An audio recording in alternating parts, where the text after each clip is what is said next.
بس السمكة بقى ايه، يقولوا الأكلة الرسمية على البحر هي البانيه والمكرونة، لكن أنا بقول لك هي السمك والجمبري وبس.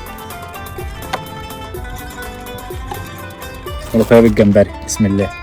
كل الجمبرية كده وفي قلبك، بسم الله. واحدة بالطحينة، بسم الله. يجب عليك من حين لآخر عنشة نفسك، اديله ادي. سمك بولت بقى ايه لسه طالع، بس السمكة بقى ايه بسم الله ما شاء الله، ريحتها مسمعة لحد آخر الدنيا.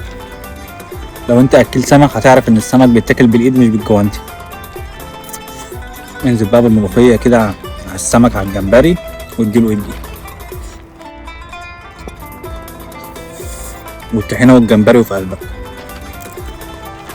وفي قلبك. مطعم غالي تطلب، انت ممكن تعمل الأكل في البيت وهيبقى سعره أقل بكتير ونظافة انت ضامنها، أو ممكن تشتري الأكل زيه وتبعته للمطعم يعمله لك. وفي قلبك.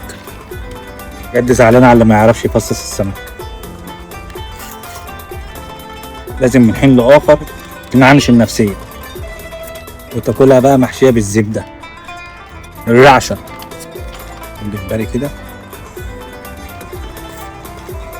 حتى آخر رزاية. حتى آكل سمك لازم تجيب السمكة لحد الآخر. وانت لو وصلت لهنا يبقى انت كده خدت الخدمة. ممكن تاكل السمك بالطحينة. انا قلت بقى ما ينفعش نيجي على البحر من غير ما ناكل سمك وجمبري، بس لقيت السمك اللي في البحر خلص فجبت سمك معايا وقلت ناكله سوا.